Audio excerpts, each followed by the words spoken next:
All right, good morning, everyone. It is September 20th, 2019, 2022. Well, I'm on 2019, who knows? But it is 11:03, and we're going to call the Electric Utility Board meeting to order. Come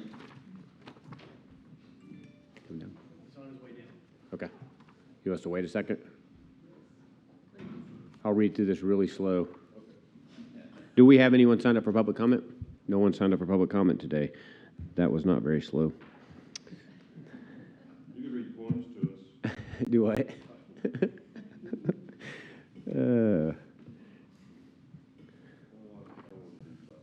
We're going to give it just a couple seconds here. The mayor's on his way down so they can call their meeting to order.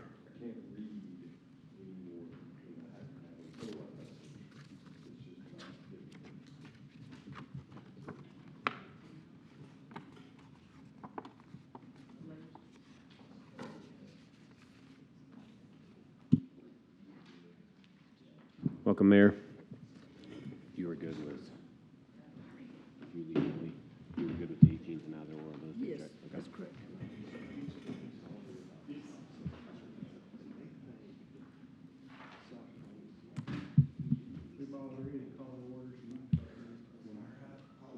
You're good. Apologies for our delay. All right, so I get this, at this time, City Council will hold an executive session today for the purpose of consulting with the city staff regarding competitive matters of public power utilities under Section 551.086 of the Texas Government Code, pending or contemplated litigation or settlement offers, and hold consultation with attorney under Section 551.071 of the Texas Government Code, and personnel matters under Section 551.074 of the Texas Government Code.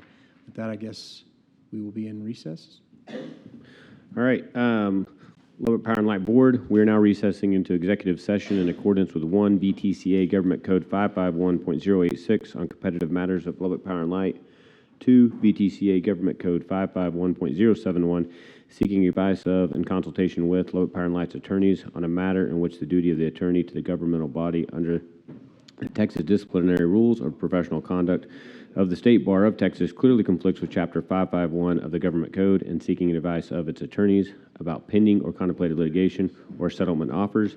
And 3, BTCA Government Code 551.074, deliberate the appointment of a public officer or an employee. The Electric Utility Board now recessing into executive session. It is, where my phone went, official time, 12:13. And we are reconvening into open session.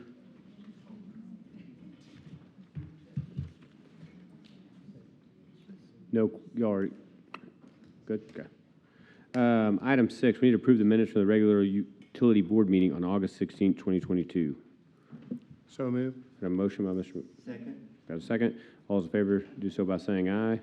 Aye. Opposed by the same. That one passes. Brings up item 7. Mr. Ivey? Good afternoon, everyone. Is this on?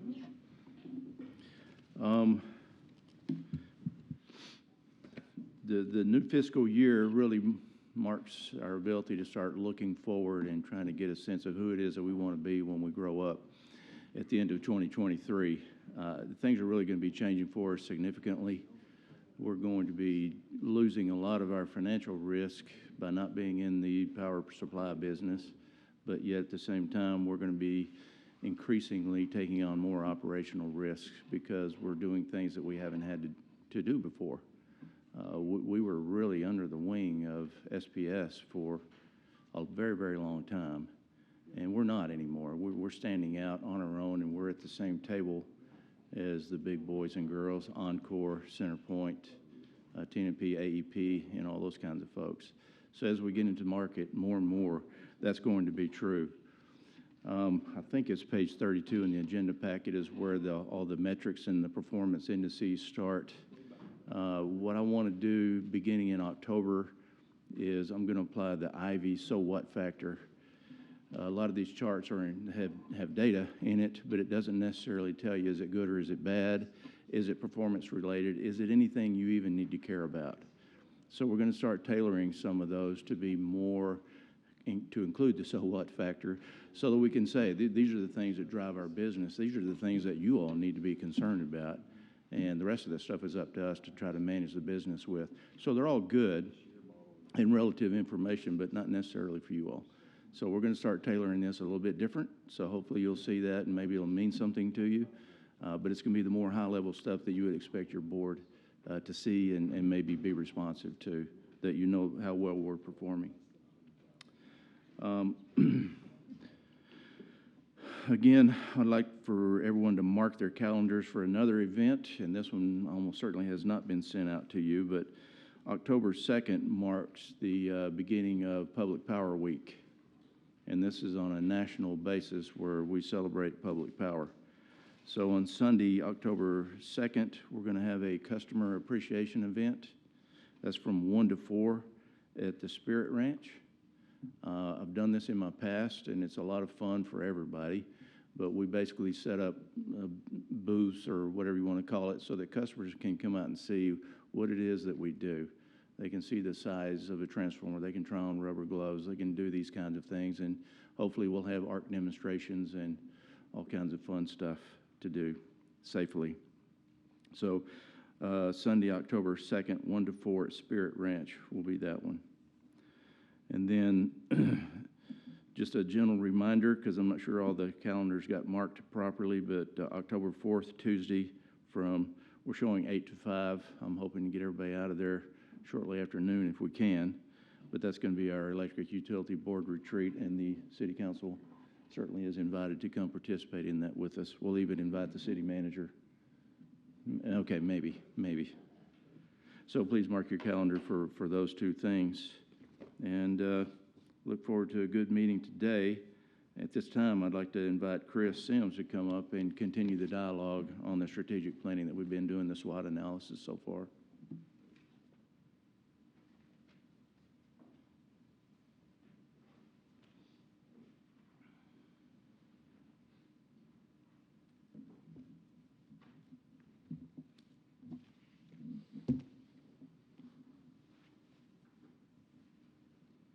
Good afternoon.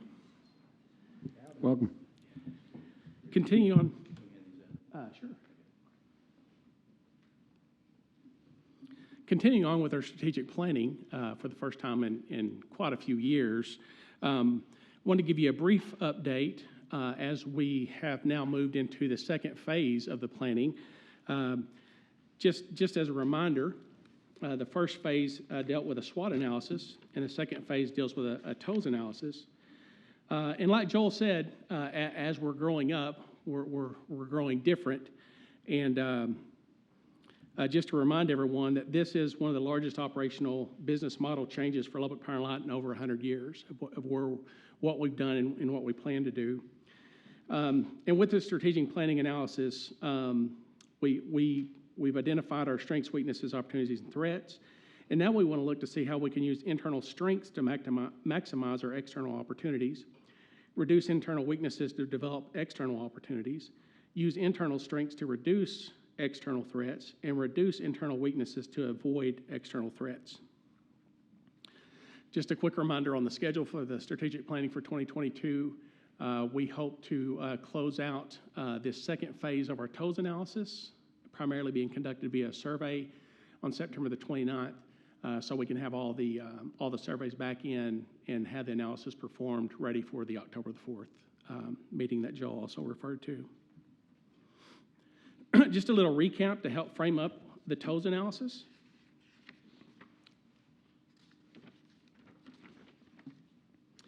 There were 63 completed surveys with 20 questions, and each question had up to 5 responses for a total of 100 text fields. The text fields contained over 2,500 words. The estimated time to complete the survey was 60 minutes, and the typical time to complete the survey was 37 minutes. And of that, we had 876 responses out of the SWOT survey to analyze.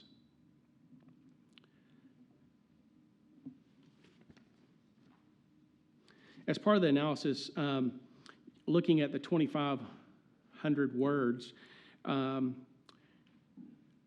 we considered these words and looked primarily by the number of the times a particular word was used and appeared in a response to create keywords, knowing that in communication, especially this being written communication, just like with verbal communication, you look for commonalities, you look for a drumbeat. What's everyone talking about? And then we want to try to pull that out so that we can kind of get a consensus to build upon, if that makes sense. So once we identify the key words, then we search through the data, and we identified where multiple keywords appeared. And I have an example on the screen here of one of these statements where we had multiple keywords that appeared. And I'll just read it real quickly. LP&L as a whole has some of the best, which was one of our keywords, personnel in the business. Now, these are direct quotes, so note that personnel is probably not spelled exactly correctly, but this is an exact quote. Best personnel in the business with each of their own departments. Each department has assembled the right personnel in place to best benefit the company. A company can only be as great as its employees. There's another keyword that appeared. They hire. The personnel employed by LP&L are the best. From the CEO to the bottom personnel, we make LP&L the best power company in Texas. So that's an example where we had multiple keywords that appeared in one of the responses. And we use that next to start looking at the how we would form the questions in the toes so we could actually do something with this SWOT analysis. The next graph there is, and we'll get a lot more into this so you can ask some questions. Maybe you want to dig in a little bit more further on the SWOT analysis and the toes analysis. I just want to give you a high-level overview to kind of set the stage so you would kind of know what to expect from these questions in the toes. This next slide here, these are keywords, and you can see where we identified keywords in organization resources there in the top left for your internal strengths, internal weaknesses, external opportunities, external threats. But I'd like to draw your attention down to the bottom row where we look to see where keywords appeared multiple times for an internal strength or for an internal weakness or for an external opportunity or an external threat. And you'll see some common threads here, and this is important to note because if you note there on internal strengths and internal weaknesses, you'll see employees. Employees are a strength internally, and they can also be an internal weakness. Likewise, what we would expect on the external opportunities, we see customers and customers as being an external opportunity and possibly an external threat. One note there under external opportunities, you'll also see employees there.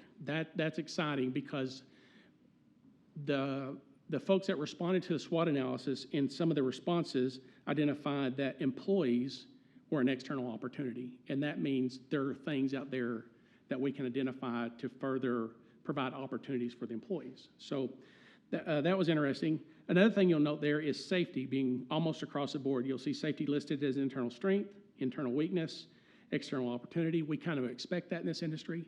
Our wires and power plants, especially our wires, do have inherent dangers, so safety is always front on their minds. And you'll see also new lines as being internal strengths and external opportunities.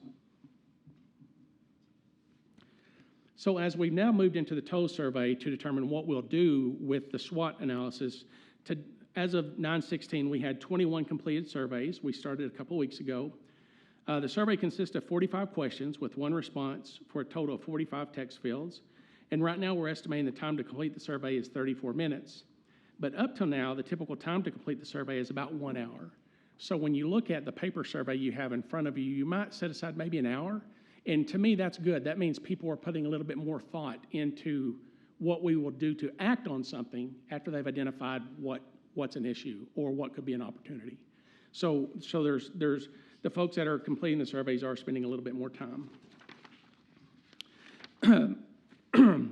The goal of a TOES analysis is to, once we've identified our strengths, weaknesses, opportunities, and threats, how do we now take that data and do something with it? So you'll see here on internal strengths, we want to use our internal strengths to maximize our external opportunities, reduce internal weaknesses to develop external opportunities, use internal strengths to reduce external threats, and reduce internal weaknesses to avoid external threats. So you're going, this is kind of deep. This is kind of, where are we going with all this? And here's where we go with it. So this is an example of a combined question that you will not see on your survey, but we created combined questions first, and then we broke them out to develop individual questions, these 45 individual questions. This is a combined internal weakness and external opportunity question, and the goal is to reduce the weakness and develop an opportunity, and this is specifically within organizational resources. If you'll remember from the SWOT analysis, each page dealt with a particular topic we were looking at. One of the topics was organization and resources. And so as part of that, we see the combined statement here in as much detail as possible. This is for the question, how LP&L can reduce internal weaknesses of not communicating goals and strategies related to reliability and financial impacts, to develop external opportunities to educate customers about the new retail market choices we'll have with choosing their own electric provider, the mix of fuel types to generate their electricity, and electricity generation, storage benefits, and processes. All those key words that came back from the SWOT analysis were used to create these statements so we can get more information. We know that if you look next on the survey questions, so from that one combined statement, we get 4 survey questions. The first one is, reduce an internal weakness of not communicating goals and strategies related to the reliability and financial impacts. And of this, we want to develop external opportunities, there on the second bullet point, to educate customers about new retail market choices that customers will have with choosing their own electric provider. We know that. We have a lot of movement towards that, right? There's a lot of involvement, a lot of public education that's being created now to educate customers about this new choice they'll have on choosing their electric provider.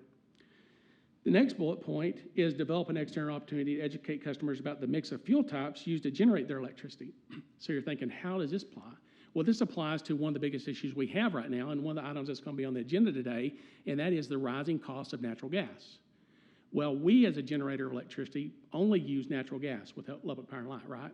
But we know that you can generate your own power, or in the retail market, you can choose a contract from a retailer that maybe has 50% wind, 25% solar, 25% natural gas, however that is. And as you choose in the market, your length of your contract and your fuel source, that will dictate pretty much how much you're going to pay per price per kilowatt hour.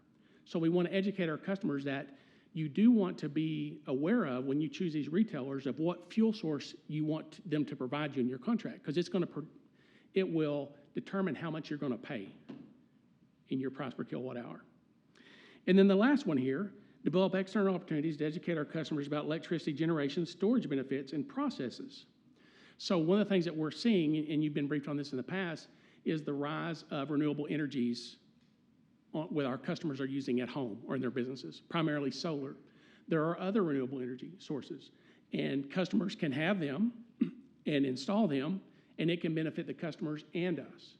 So there's an external opportunity here that the respondees in the SWOT analysis said, hey, we need to develop ideas to help our customers not only identify fuel types when they go out to buy their power, but what are the other ways that they might be able to generate their own and benefit themselves and the grid.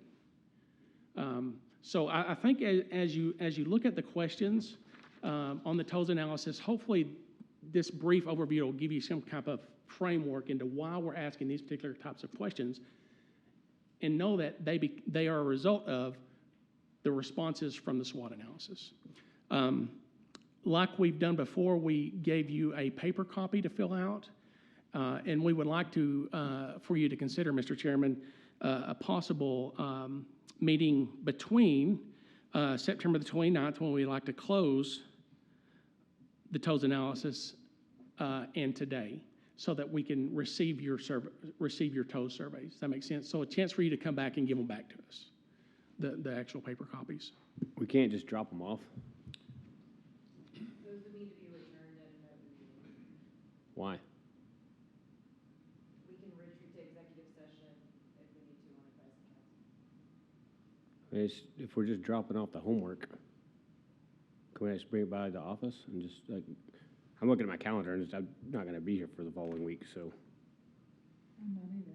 I'm out of town. So, I mean,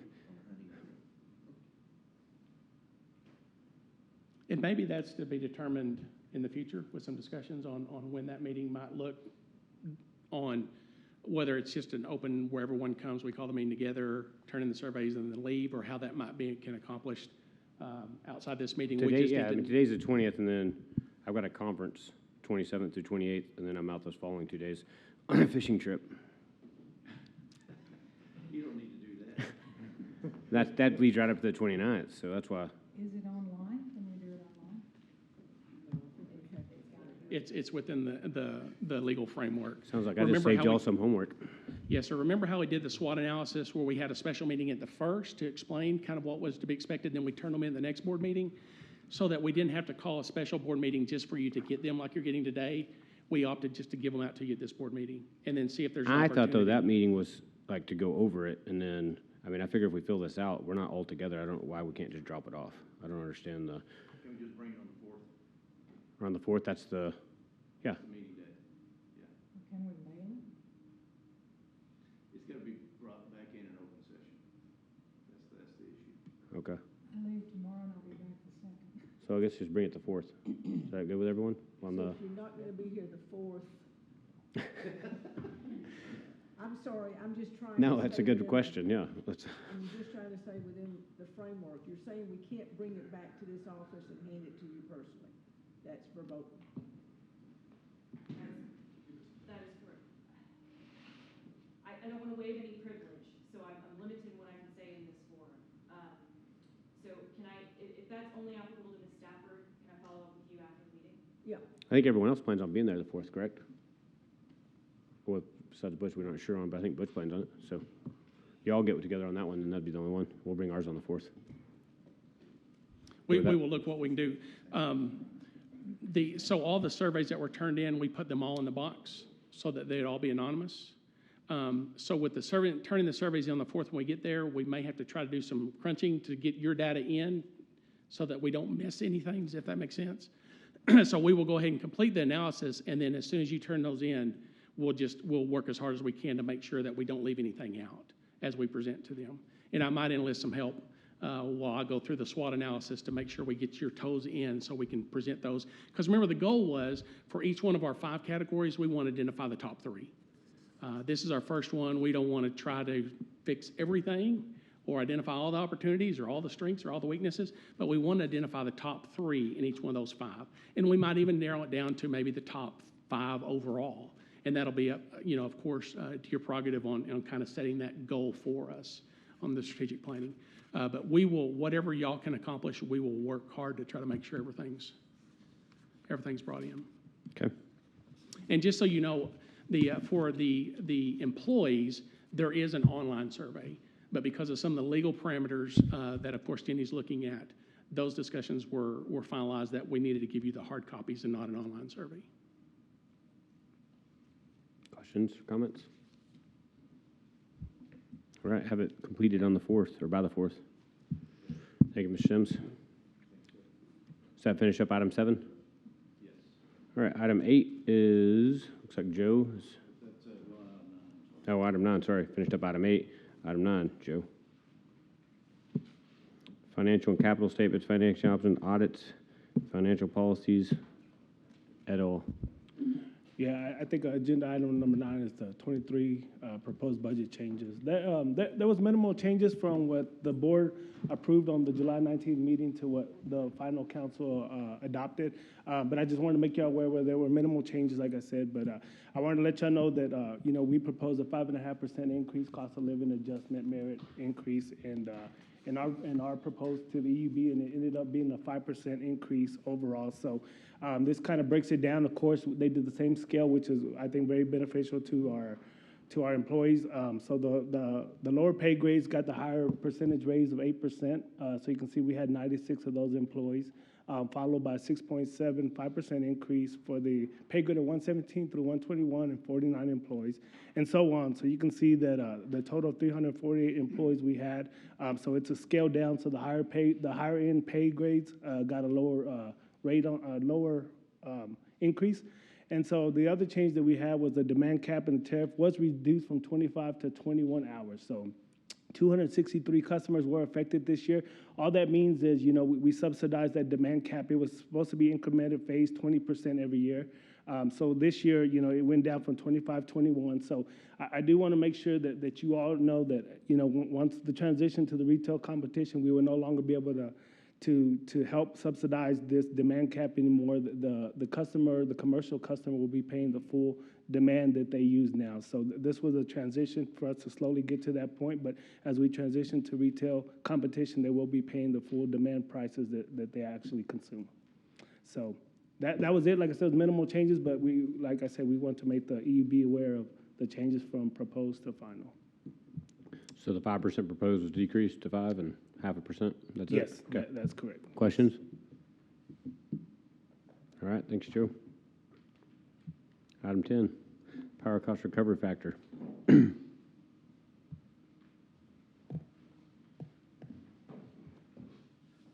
So the power cost recovery factor was something established back in 2015 with the idea that we would be treating it as a balancing act to minimize impact to our customer bills. So we would, during lower usage months, during the winter months, we might raise that rate a little bit to recover a balance of funds for undercollected, and then use that during the summer to actually lower rates to minimize bill impact that would create an undercollect that we would in turn go through another cycle to recollect that in the wintertime. And so in effect, it was a bill smoothing mechanism, and it's worked very well over the last 7 years that we've used it. With our entry into the retail market, we're going to be looking to phase that program out because we won't have retail customers anymore. The intention is now no longer to just do a seasonal impact. Our goal is different now. We're looking to glide path to a point of a near zero balance by the end of next year when we phase out of the market. And as we do that, we currently are looking at, as we would normally look at this time of year, a deficit balance or an undercollected balance in that fund. So we would be looking to we're going to be looking at a rate change that Joe is going to speak more to here in a minute, that would look to try to smooth the effect of the recovery of those uncollected funds through the end of next year to minimize bill impact and try to do that in a gradual sense. Now, what's causing that has been actually a historic run on gas prices that have in turn increased our power costs. Joe will speak more to that, but just for perspective, we're looking at gas prices now at over almost just under $9 that we have to go back to 14 years ago in 2008 to be able to see something similar. And the rise and increase of that has not been gradual. It's been fairly sharp and sudden this year in the last 6 months. You'll get more on that. We also made a conscious decision in May of this year to not pass on those sharp increases, but in fact hold our rates constant through the summertime to give our customers additional bill relief. With that, and then also with that has increased our undercollect during this summer. We also had some historic load factors and load prices, power prices this summer that increased that deficit. Another thing that was unfortunate, but we'll see it come back online here shortly, and that is the availability of our Massengale generation plant. Normally, this plant could have produced about $2 to $3 million worth of revenue, net revenue during the course of the summer. It was unavailable. It'll be available here shortly. So that was another factor. So currently, last month, at the end of July, I announced that we had about a $16.5 million undercollect balance. At the end of August, we are currently at 19.8. We're anticipating that balance will become 14.9 here by the end of September. So that is a balance that we will start with to try to gradually, over time, that Joe is going to show, to recollect that and try to do that in a gradual sense. Meanwhile, around us, Joe is also going to show comparators for our rates, our total all-in rates that we didn't talk about in an executive session, that are going to look at where we're going to land with those proposed rate increases. And you'll see that around us, there's been significant rate increases all around us, in most cases significantly greater than us. So with that, I'm going to hand it off to Joe to walk us through.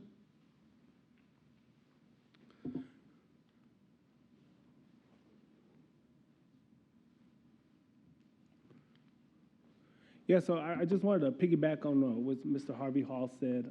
You know, he already mentioned about the natural gas prices, and, you know, natural gas prices are a direct correlation to the energy prices that we have, you know. So what I did is we put two graphs right here next to each other so you can kind of see.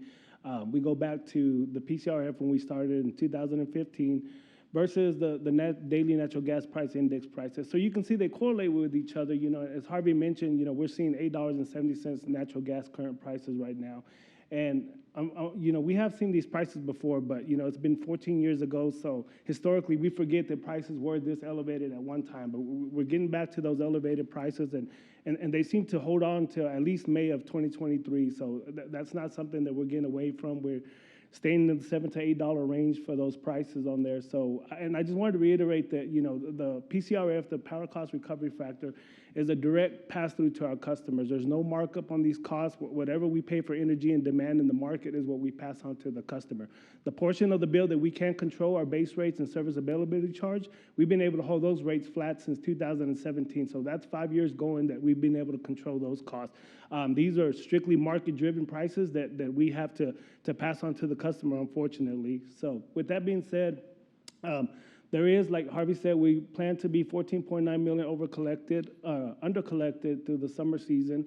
And with the increase of rates, we anticipate that our winter season will be 5.1 million overcollected, which will get us to roughly about close to about $9 million undercollected. So, and then we anticipate to get the rest of that under collection through the summer months to get to a zero balance by the end of fiscal year 22-23, which is September 23. Again, the reason we decided to go a little higher on the rates for the winter months is because the winter consumption is down, so the customer's overall bill will be cheaper than it was in the summer. Even though the rates are going up, their consumption goes down, so they'll see a decrease in that bill. So with us taking a big bite in the winter time, hopefully, you know, the summertime we can help subsidize some of those rates and lower them if possible. Again, there's anticipated over-recovery in both seasons, and that'll allow us to eliminate the under-recover position and get us below the zero policy. So with that being said, our proposed rate, you know, our PCRF rate goes up from 8.79 cents to 12.25 cents for the average rate one residential customer, which is all electric. And the total all-in costs go from about 12.75 cents to about 16.44 cents. This is the highest that LP&L has ever seen in our PCRF, but to the right, you can see that I did a comparison. This is straight off the Power to Choose website. These are some of the 4- and 5-star energy companies in the retail market. So you can see that with our 16.44 cents, we're still lower than most of those in the market. You know, they range from 16.5 cents to 20.5 cents. So we're coming in, even though our rate is higher, you know, it's still coming in competitive with the market. We're still there with Spec and Xcel Energy as well. We remain competitive with them. I believe beginning October 1st, Xcel has a rate increase in their energy costs, which would put it above 16 cents as well. So we are staying competitive with our local regions, but, you know, just wanted to kind of give the customers a feel of where we're at versus where they're going to in the market. So it's pretty comparable in that manner. So even though 16.44 cents is high, you know, like I said, we were able to subsidize the cost in the summertime for our customers to save them money. And now we're just catching up back to the market. So I wanted to make sure that we did let the customers know that the summertime we absorb the volatility of the market, and now we're just catching up to the regular, the playing field. And so this one gives the proposed winter rates, and I apologize, that should be October 1st, 2022 through May 31st, 2023. But these are the rates that we have set for the winter season. Again, this is something that we will monitor on a monthly basis and come back to the board for your approval if there is any mid-season adjustments needed. This is something we'll monitor very closely, as this is actually our last year to smooth out this PCRF, as we intend to transition our customers to the retail market in fall of 2023.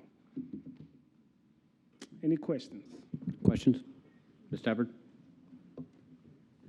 What did you say Excel was, 16 even, or is it 16 and change? Well, Excel is right now currently about 15.5 cents, and they're proposing close to a 10% rate increase. So that averages out back of the envelope to about a 16.8 cent piece, all-in rate cost. So people that are, the 1/3 that are not on ERCOT we'll be getting that Excel 16.6. Yes, ma'am, that's correct. Okay. Is that right? That's right. Other questions? Thank you, All right. sir. I'll transition it to Casey, and she'll go over the financials. All right.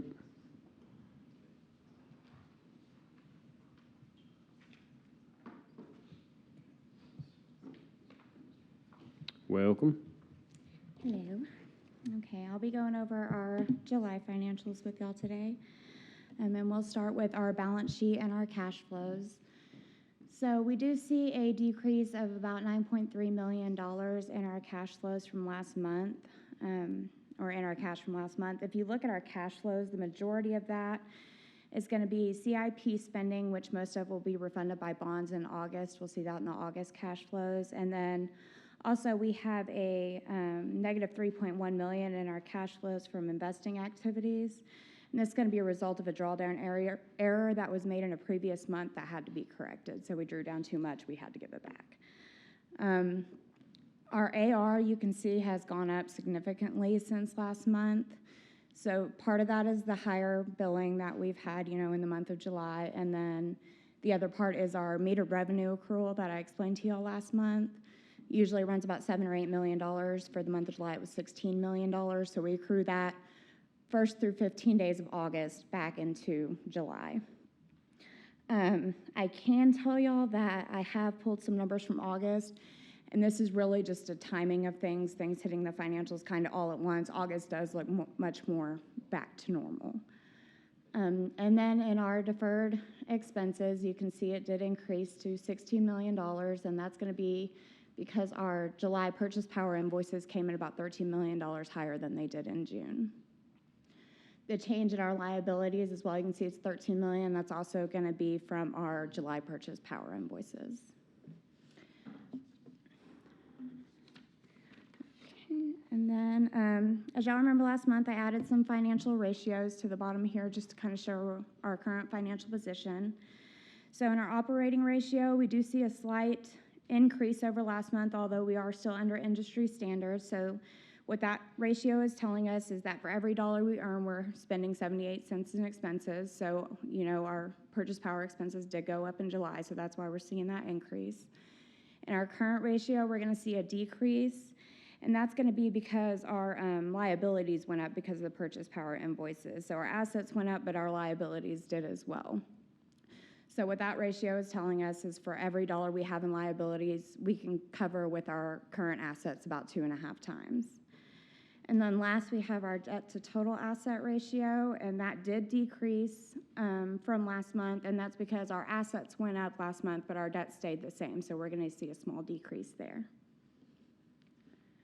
Moving on to our income statement and comparing our budget to actuals. Excuse me. As of this month, we should be about 83% our budget. In our charges for services, we are exceeding our budget at 92%. In our TCOS revenues, we're sitting at about 79% of budget. We're expected to meet about 90% of our budget by year end, and we're still on track for that. And then you can see in our hold harmless payment, we're about 75% of our budget, and after I've done some forecasting, we will meet our budget for that by year end. We're coming in around 74% of our departmental expenses and 88% of our purchase power expenses. From what I've looked at of August, we will exceed our budget on charges for services and our purchase power expenses in August. And then if you look at our year-to-date numbers, we're coming in at the end of July exceeding our budget by about $8 million. Does anybody have any questions? Questions? Go back one slide there, please. Yep. What's the driver for us being so far over on the charges for services compared to what our budget? Purchase power. Purchase power? Yeah, so what's running that is going to be our under collection, and then usually the purchase power budget and the charges for services will kind of mirror each other, as purchase power goes up and down. Okay. So, any other questions? Thank you, ma'am. Thank you.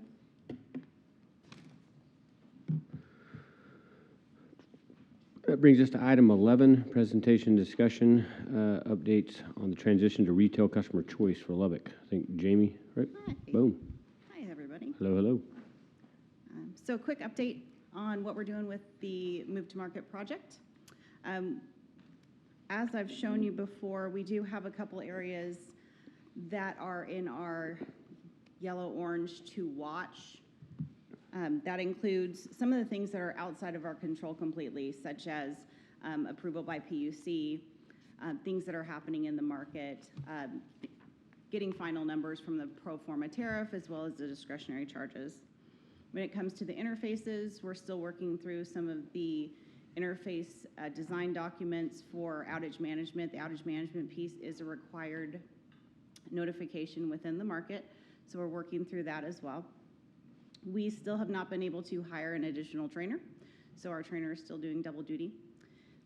And the other one that we're watching is for our EDI gateway. We initially thought that there would be close to 15 trading partners, and we're up to about 200 trading partners. So there's a lot of interest in the market to do business within the Lubbock area. Next steps, just internally, we're going to continue to review the functional documents. We've got our offshore working on a lot of the configuration. We're continuing to start building the test cases as well as the business processes. We expect to see the system test plan and the integrated design documents here shortly. This is our budget. What we've got right now is we're on track. This does not include any of the changes that we may bring when it comes to the increase in trading partners, but right now we are on track as expected. And our timeline, again, we are still on track for the summer opening up to market, summer of next year, as well as a October 1 go live. Any questions? Question for Jamie. Thank Ms. y'all. Solomon? Oh, sorry. I think you're Yes, on sir. mute. Yeah. I have a question for you. Is there a limit on the number of EDI providers for the system to handle? For the number of trading partners, no, there is no limit. So you could have 200. We could have 200. Thank you. Thank you. Brings us to item 12, consider resolution approving establishing the procedures and criteria for designing the providers of last resort, voluntary retail electric providers, and default retail electric providers upon the initiation of retail competition in Lubbock Power and Light certificated area, authorizing this initiation process and recommending same to the City Council of the City of Lubbock. How y'all doing? Good. It's good to be back in front of you guys, you all. I'm not sure how to use this. There we go. So, a polar is a necessary process. We have to select one, and the reason we have to is because the part of that irrevocable decision that we all made back in February was that we have to do this. So, it's the main reason I'm here. But also, the polar must be in place so that if anything happens to a customer's chosen provider, they go out of business or they just decide to stop serving our area, they need to go somewhere. So that's just the PUC sets forth a polar for that reason, so that the customer never goes without power. That's part of the fail-safe, and they truly are the last resort. And I'm going to go into what the differences are of the three categories that we are asking for in our RFP that's going to go out. To start with the default provider, these are for our initial transition. If a customer does not select a provider for themselves, we have to appoint one to them. They can't go without power. So ERCOT has rules. Those will just be divvied up like dealing cards if we select. We're thinking up to 15. We literally deal them out, and they'll get a competitive rate with that, and that's going to be in the criteria as well. Now, the VREP and the polars come into play after we're in the market. If their provider goes out of business, that's when they come in. The volunteer providers, or the VREPs, are the ones that They volunteer to take on those customers if their rep goes out of business, and that's done so at a competitive rate. It's not at a Polar rate, which is a higher rate, the highest rate.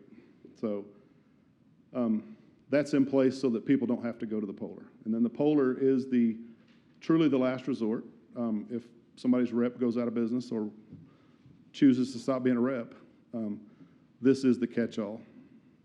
The rules, the law says that the governing bodies must select the criteria and the process for this. So we're bringing this before you guys to approve and then go to council next before we send out that and try to see who wants to be Polar's default providers and volunteer providers for us. And this is just a little comparison. They're both no contracts. It's a month-to-month, no penalty to switch. If what we appoint or what gets appointed to a customer, they don't like it, they can switch immediately. And then the main difference between the two is the VREP comes in at a market rate. The Polar's typically a much higher rate, and typically that's only used if an emergency, like somebody, like I said, goes out of business. If a retailer goes out of business, they have to take on a whole bunch of customers all at once, and they have to start purchasing all that power immediately for that customer. So it is coming at a higher rate. But again, the customer can choose to find somebody quick.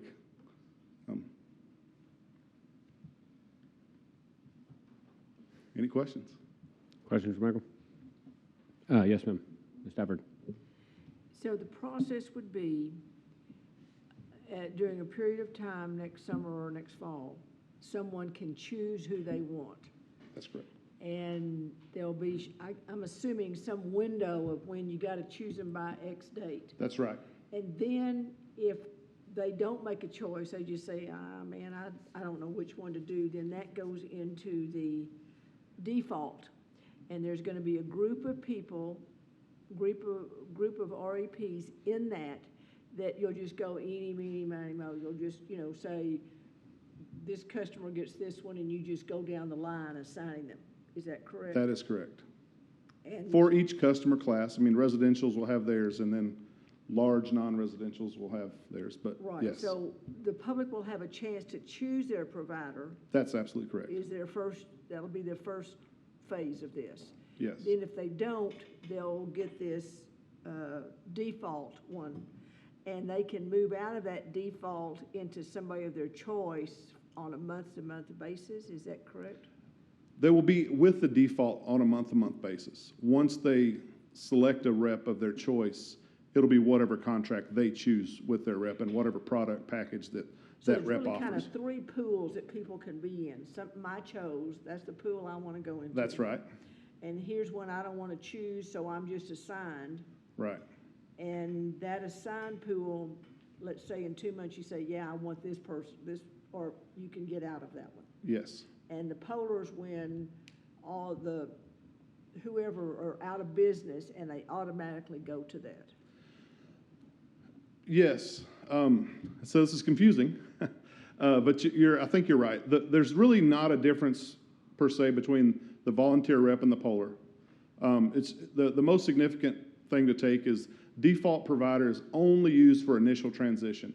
Once we divvy them up like cards, we're going to throw default provider out the window, and as we're in the market moving forward till Okay, so that indefinitely. The default's just a transition That's period. right. Then at some point it disappears from the picture. That's right. And we just copied the language from Sherryland when they did this 10 years ago. That's the wording that PUC assigned to Sherryland. So we adopted it so that everybody would know what we're talking about. So once we get into market, past next October, that's when the VREPs and the Polar come in. But it's the same reason. If for whatever reason a provider is not available to the customer, that the provider that they chose is not available to them, they will get assigned to a VREP first, and then if that's not available, the Polar is the last resort. So the default is kind of a Band-Aid, just in case you don't choose. This is where you'll land. You won't live in this pool very long. I think that's a fair assessment. Yes, ma'am. Okay. It is hard. Other questions or comments? Thanks, sir. Thank you. We are going to need a vote on this, but I want to make something clear. We're going into the market as a wires company. We're not going into the market as an REP. And the code, the law is such that if no REPs sign up to be a poller, a VREP or whatnot, then the municipality would have to provide that service. What we're putting in this RFP is we're not going to provide that service. That will delay or deter our entry into the market if nobody signs up. And as long as you all are okay with that, that's the way that we're going to move forward. So that's the one caveat to this thing that you're voting on. I just wanted you to understand. I don't think we're going to have any problem. I think we're going to be overrun with people wanting to serve here in all these different distinctions. But in that, just in case, that caveat is going out with the RFP unless you feel otherwise. The otherwise would be you would have to tell us we got to get in the REP business if nobody shows up.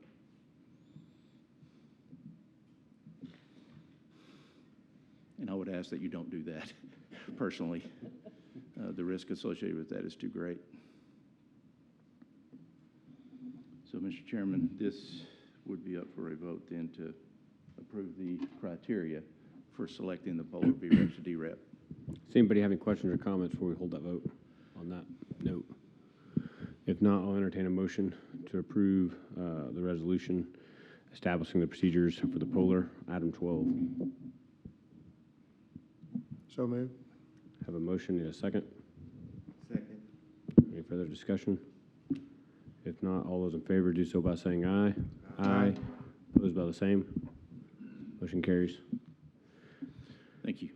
That brings us to item 13, discuss and take possible minute action regarding the location of Electric Utility Board's regular meetings from November and December 2022. That is on page, I saw it somewhere.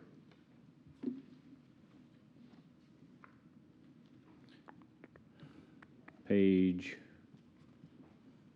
I don't know what page, but it's in there, 54. 54. Yep.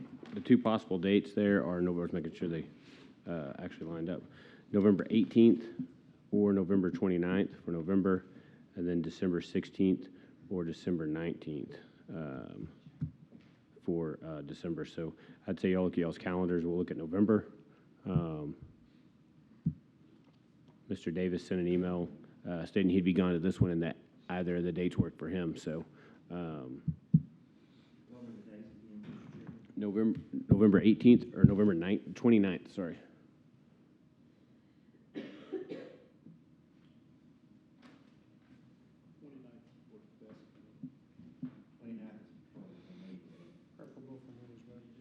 Okay.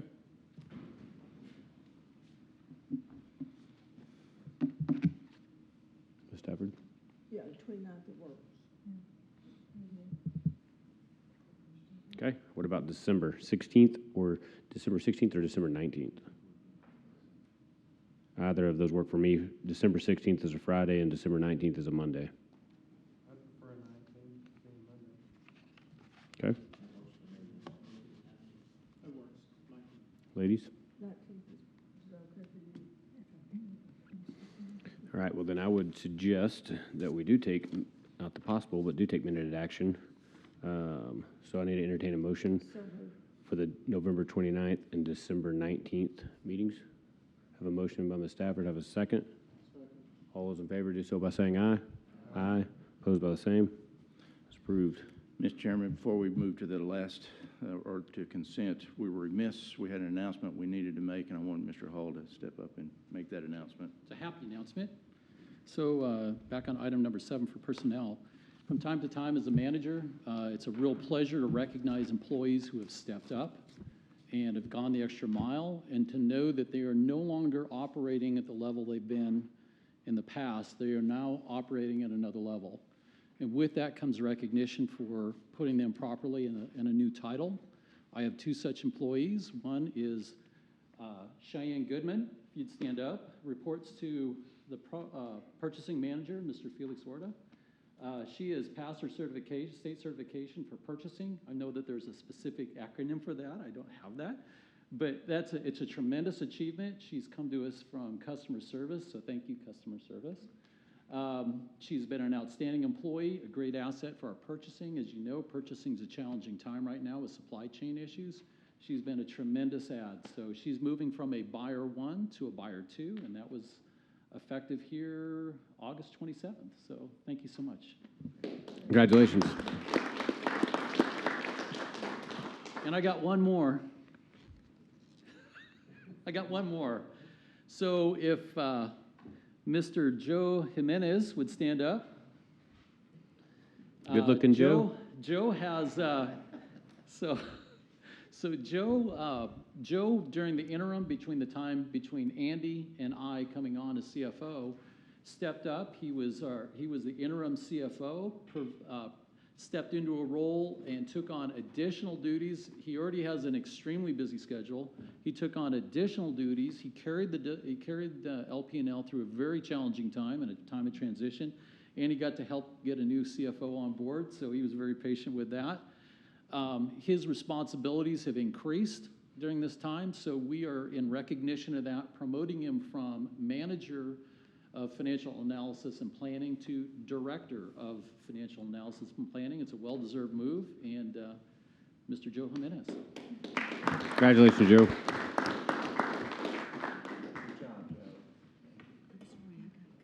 Yes, ma'am. All right, Ms. Stafford has to leave, so note that in the timeout or minutes, whatever.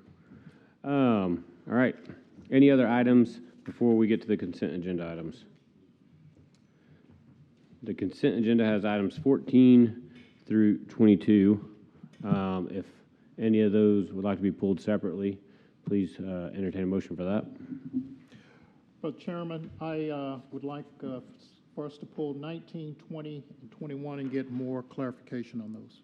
Okay, Mr. Fields has proposed, made a motion that we pull items 19, 20, and 21.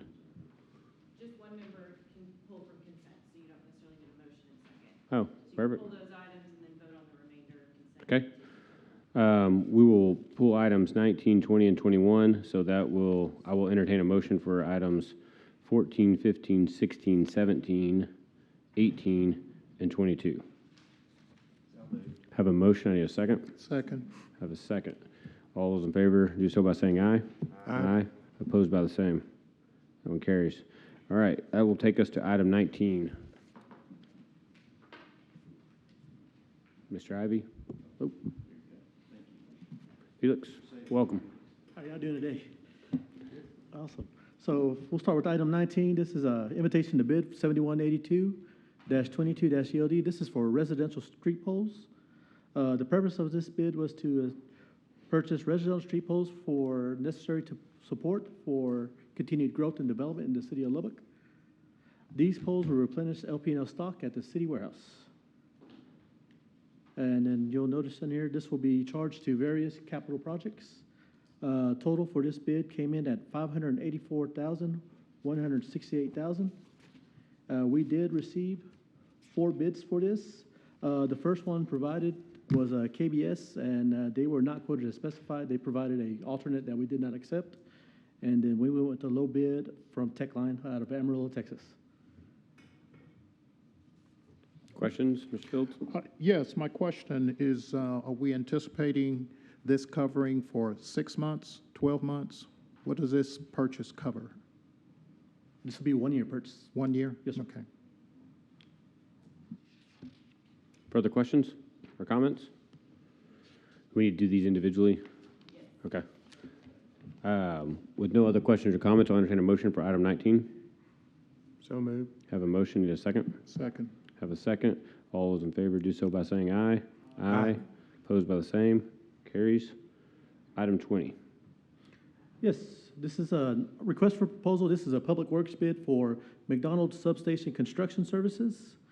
The contractor will be responsible for all construction activities associated with adding a 3rd transformer to the McDonald's substation. This upgrade will provide enhanced reliability and accommodate shifting the remaining SPP load to the ERCOT grid. We received 4 proposals on this. This was evaluated by a committee, and EHV Construction had ranked the highest scores with the overall lowest cost of $849,394. And funding is available for this project. Questions? Thank you. Okay. I'll entertain a motion for item 20, the amount of $849,394. So moved. Have a motion, need a second? Have a second. All those in favor do so by saying aye. Aye. Opposed by the same? Carry 6-0. And item 21, please. Yes. This is an RFP for trenching, boring, and excavation services. This is an annual contract that we have that is currently utilized by Deerwood. This is will be a one-year contract with the option to renew for 4 additional years. We received 2 responses on this proposal, with Deerwood ranking the highest. This is different from a public works. This is not actual construction. This is just a service contract for as-needed jobs that need to get to for our area. Questions? Was this a low bid? This is not really a low bid, but they did offer the best pricing compared to the other one. The other offer was probably about quadruple the cost of what this one was in unit costs. Yes, sir. Okay. But we used the factors to evaluate it, which was cost was 40%, contractor qualifications, and of course the safety record. Other questions? If not, I'll entertain a motion for item 21. So moved. Have a motion, need a second?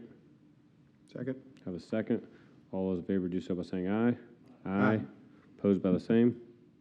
Carry 6-0. Thank you so much. Thank you, Felix. Any other business? If not, that brings us to item 23. Meeting is adjourned. Thank you.